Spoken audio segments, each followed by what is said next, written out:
Every year, technology comes and goes, in with the new, out with the old, and out with the old again when it tries to come back and fails a second time. You can't truly appreciate today's beloved tech unless you can also pay your respects to the tech that failed.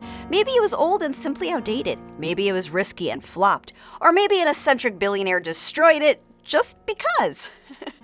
I'm Bridget Carey, and this is one of my favorite annual segments as we dive into the drama of the past year. It's time to look back on the tech that died in 2023. Well, Google Glass died again. It's not often an iconic product gets on my dead tech list twice, but Google didn't want to give up on its augmented reality glasses that may have been ahead of its time when it launched in 2013 for $1,500. Folks thought this was invasive and too expensive, and if you wore one, they would say you're a glass hole. Google stopped selling the first glass in 2015, but it re-entered the market as a hardware revamp, and Google made an enterprise edition for businesses, specifically for factory workers and surgeons. Now that lasted a while, but in March, Google said it would stop selling the headset, and it is not getting more software updates. The funny thing is that in the past decade of tech advancements, we learned it wasn't Google Glass that turned people into glass holes. All you need is one of these and a social media account to be up in everyone's face filming people's private lives. The real glass holes were inside us all along. Also in March, Microsoft shut down Altspace VR, the social virtual reality platform that it acquired in 2017. It was one of the first social VR experiences, but times were changing. Metaverse and VR stuff wasn't trendy. Artificial intelligence was becoming the hot new thing. And yes, the end of Altspace VR came just as Microsoft cut 10,000 jobs and said it would be focusing more on AI.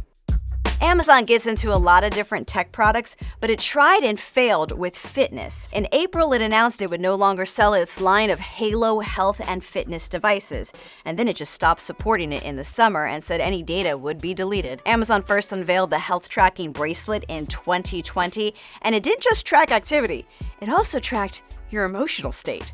Well, if that left any users devastated, Amazon did refund purchases made in the past year, and Amazon shut down Halo right when it was in the middle of the largest layoffs in its 29-year history. CNBC reported one round of layoffs impacted 18,000 people and another round hit 9,000 people. So what did Amazon do next?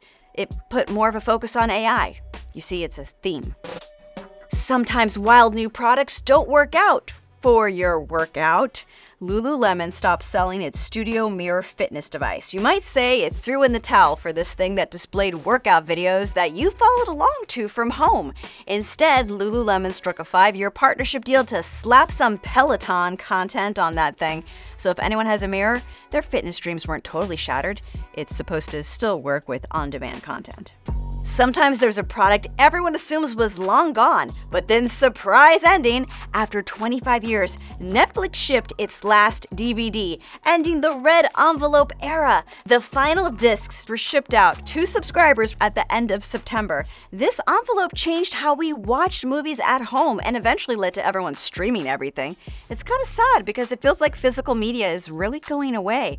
Best Buy announced this year it was going to stop selling physical DVDs, both in-store and online. But physical media should not be obsolete when we are seeing streaming services just instantly remove a whole series or a movie, making it near impossible to ever find something digitally again.